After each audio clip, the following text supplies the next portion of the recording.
Well, hello everyone. We have the absolute privilege to be recording within my actual recording studio instead of my car. Pretty sick, if I say so myself, and today we're going to be having a new person who I've never had on the channel before. Now, this is going to be Mr. Comrade Smith. Comrade Smith has the best finish number 15. He is currently number 3 in the world, and so we're just going to be taking a peek at some of his attacks. I've seen him grow as a player over a long period of time. So I'm kind of excited to see where he's at now. I mean, I remember when I used to watch him, I want to say 8 so months ago. It was a little rough, but that was back when he was top 100. And he wasn't doing super hot. But over time has gone by, I watch him play, and he does a lot of the same things that I think to do. And I watch him, I see him attacking somebody, and I think, man, he should really do this. And he does exactly what I'm thinking. So I'm excited to see how he's playing and how he has improved. But before we get into that, there's something else I want to talk about before any of this, and that is what you guys are saying. I had someone on my channel yesterday, Slayer, and a few people either reached out to me or commented on my video, just expressing that they're discontent with me sharing his attacks because they didn't consider him a good enough player. And to that I say, don't do that. I don't care. The people I have on my channel, I choose specifically. Slayer is currently the #1 player in the world. Now, whether or not you believe he deserves to be #1 is irrelevant to me. I'm going to show you the attacks from the top players in the world at the time. So do not discount their accomplishments, and do not question me on who I choose to show. And do not harass the people I show, or say that they're not good players. They're clearly doing fine in their own regards. So please, I don't want to see that again. It's not something I just don't want to see. I dislike that. Do not question the people I put on my channel, because I'm not going to put someone on my channel who I do not believe is a good player or who is not showing that there's a reason to see how they're attacking. You can learn something from anybody, whether you believe they're better than you or worse than you. So thank you. A little bit of a rant, but let's go ahead and learn a little bit from Comrade Smith. The first attack we see, we have him up against Destroyer, and what he's doing is he recognized that if he takes down this giant cannon, he's going to be able to take down this Expo, this Roaster, all this huge funneling for his baby dragons and battle copters. So he uses the P.e.k.k.a to go tank for the giant cannon and tank for this Tesla. Now the reason I'm pausing this is basically I just want to say I think maybe if he used the ability here, he could have taken down that Tesla. But honestly, again, that's kind of just splitting hairs, because look at that. The cannon carts take out the Tesla on their own. Now he's just taking down the guard post units. He's going to get down a free Tesla. He's also going to get down the giant cannon. And you notice he paused his cannon carts there. Why did he do that? Because the cannon carts would have driven all the way forward and started attacking the archer, which sometimes could risk them going into the range of the lava launcher. So a very smart play there by pausing his cannon carts. I cannot begin to tell you how many times an archer from a guard post has caused my cannon carts to walk all the way inside the base, and then I lose them. Now, what you're seeing here is you see the Expo is all he's going to be able to reach with the cannon carts, because they're going to go all the way towards the guard post and the Mega Tesla, and they'll be in range of the lava launcher. And if you're like me, you would have thought, wait a minute, there's a free Roaster here. Why is he not taking advantage of that? Why did he play that the way he did? So what I want to explain is that if his cannon carts were not moving together like they are currently, they would not have been able to take down this Expo. They would take way longer, and that would have just made the attack just stall out, because you're going to see and notice here that the battlecopter starts to go into the range of the Expo, which is when he starts attacking this guard post, roughly 2-3 seconds after it gets taken down. So he did not have a huge margin to wait here. And now, one of my favorite parts about this is that once he gets this baby dragon splash into the base here, he's going to be able to get these cannon carts to then go all the way and attack the Roaster. So really quickly, something I want to touch on is you notice he uses his battlecopter ability onto the archer tower. Why did he do that? The reason I believe he did that is so his battlecopter would not go straight into the air bombs and be in range, not go straight to the Mega Tesla and be in range of the air bombs. So instead, he used the ability onto the archer tower, and now the baby dragon that is already pretty much dead is going to tank for the battlecopter. He has beautiful cross tanking over here. He's going to go take out this Tesla real quick. He's taking down the Roaster with the cannon carts. So even though he didn't get it down at first, it's still not going to be an issue.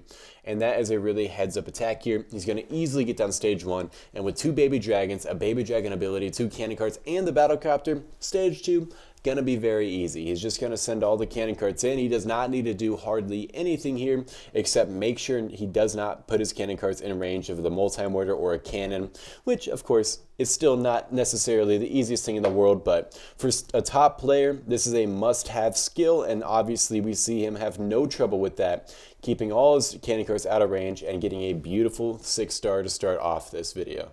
Now, here is yet another attack, but it's actually against the same exact base, but he uses a different approach here, and this is a very smart look at the base.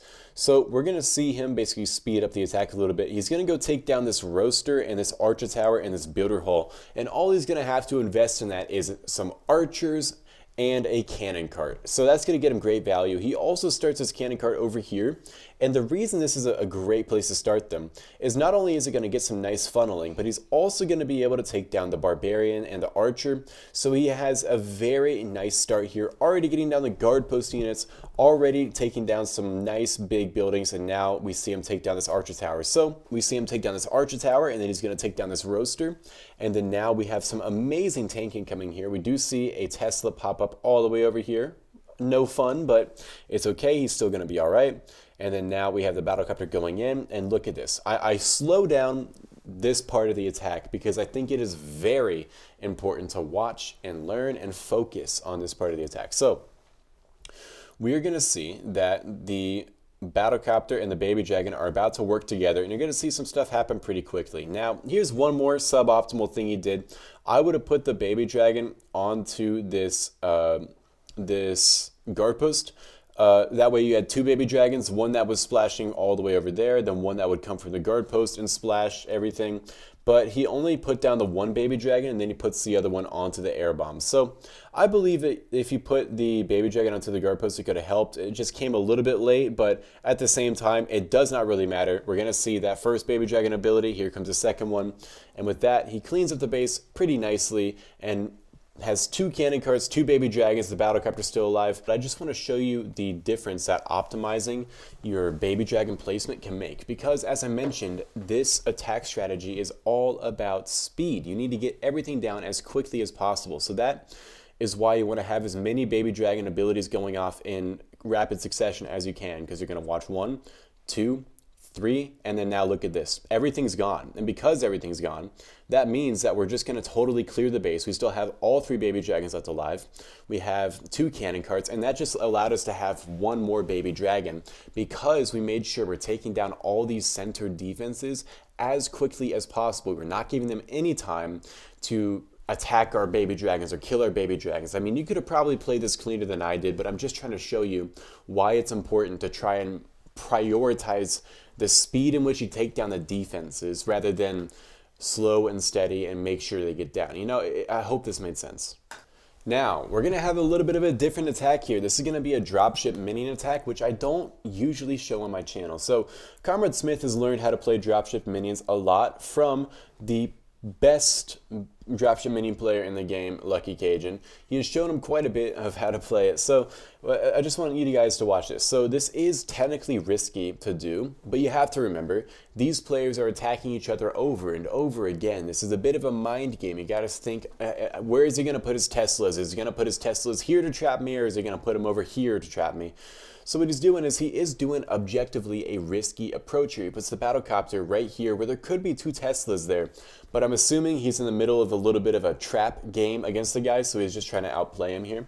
There does end up actually even being a Tesla here, but it does not matter. So the reason this is a great spot to put your battlecopter in this scenario, although very risky, I would not recommend to do it on the first attack against somebody, is because it allows them to charge up to level 3 ability, but also allows them to funnel up everything without taking really any damage at all. So now an entire section of the base has been funneled just with the battlecopter, and here come the dropships. So when you're using dropships, it is very important to make sure that when one dropship dies, it gets replaced by another one. And also you see a very early battlecopter ability.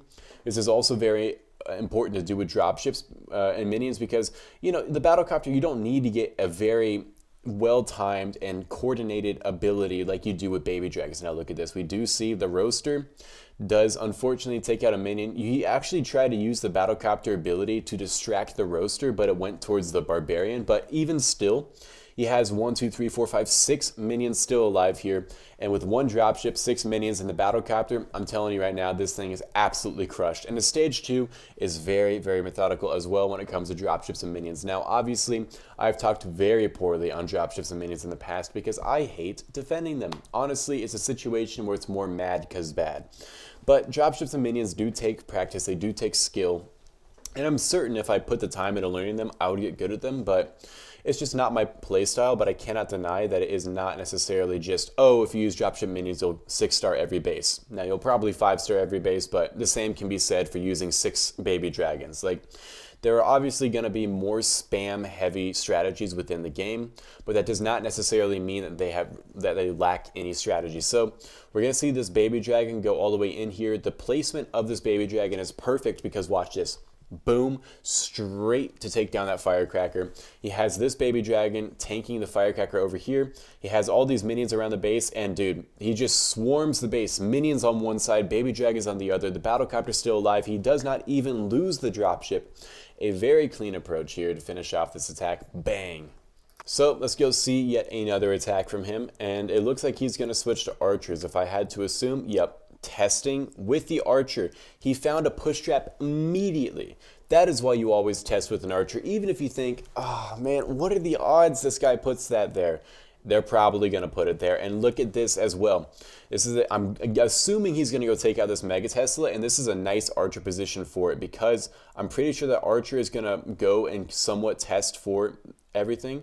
He actually uses a baby dragon somewhat early. Oh, is he going to take out the lava launcher? One moment. Baby dragon early is interesting. I'm trying to figure out what his plan here is. Okay, so he quickly takes down the air bombs with that baby dragon. And if he wants to, he could take down lava launcher. I definitely wouldn't. But, I mean, the taking out... Maybe, honestly, a little bit of criticism. I think I would have used minions to do that because they could outrange it a little bit easier and you could use them to funnel. But still, I see the idea here. And now here comes the other one. He's going to... Yeah, so he is taking out the lava launcher. So now his cannon carts are going to go move forward. They're going to take down the Mega Tesla. And then with that, his battlecopter is doing just fine. I would put Baby Dragon onto this Archer Tower maybe. I don't know. Yep, he puts it on the Expo. Pretty close. Baby Dragon, battlecopter ability. A nice combo here to make sure you're going to not only get a lot of value, but also cross-tank. So he's cross-tanking. He's getting the value. And now with that, he's going to take down the Archer Towers. And this is a situation where you can say, okay, well, why did he do it like that? He suicided 2 baby dragons to get value, and he just could have maybe saved them for later. He probably could have. That's correct. And maybe he could have used minions, like I said. But what matters at the end of the day is not how many troops he has left alive. It is these cannon carts. And he made sure these cannon carts were going to have no problem getting through the rest of the base. And when you have 2 cannon, you can have 1 cannon cart stage 1, bro. Cannon carts will always take down stage 2 any day of the week. They are just so strong. That is why they are used with baby dragons, because even if your baby dragons die, the 2 cannon carts left over are going to not only finish cleaning up the base like we saw there, but then they're going to go stage 2 and they're going to clean up the base very well. He just puts all 3 cannon carts together. He has 4 archers left to use, and he just throws the archers around the base, easily clearing that stage 2. Now, we're going to go see a little bit of a defense from my boy Comrade Smith. We got Azo, truly the #1 player last season. Truly well-deserved. I mean, sarcastic. But we have Azo coming in against him with his P.e.k.K.a strategy, and look at that. Look at that. He already found some bombs. Okay, so what goes wrong here? Obviously, Smith is trapping for him. Is there a push trap? Yep, we find the first push trap, so now his P.e.k.K.a's... Oh, okay. I think the giant dodged the second push trap. That's actually really unfortunate. There, yeah. So you see there was another push trap right there. He was hoping to have the giant get flung all the way out, but it dodged the second push trap. I'm assuming, yeah, okay, now it finds the push trap, and that means that this P.e.k.K.a is going to start getting beat up by the Mega Tesla. So that is very nice to start with.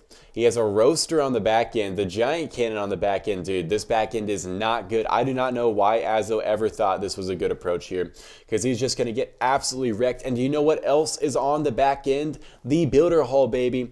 He has just lost his whole army, and now with just the battle machine, he's going to try and persevere, but he is not going to get it. And not only is he not going to get it, this battle machine gets cooked at the finish line. He doesn't even get 2 stars. What an amazing defense here. It is unfortunate that the Giants dodged the traps, but luckily the approach wasn't that good. Hey guys, it's been around, I don't even know how long since I recorded that first part, but I've recently realized that it is... I never did the ending part of the video, so I hope you guys enjoyed. Thank you, Mr. Comrade Smith, for giving me all my fitness advice. My boy is getting me very, very strong. You can't see it, but I did a standing calf raise of 200 pounds today. But also thank you for letting me show your replays and hopefully not getting mad when I criticize you a bit, because I really just want to teach everybody how to play, and I hope everybody learns something from this, whether you consider yourself a better player or a worse player. Please do not tell anybody, because nobody cares. Anyway, thank you for watching the video. I hope you guys had a great day, and I will see you all later. And let's just go see where Comrade Smith is currently ranked. He's currently number 2 in the world as of a day later, right ahead of Lucky Cajun. Great job to both of you. I hope you guys have a great day. I'll see you later.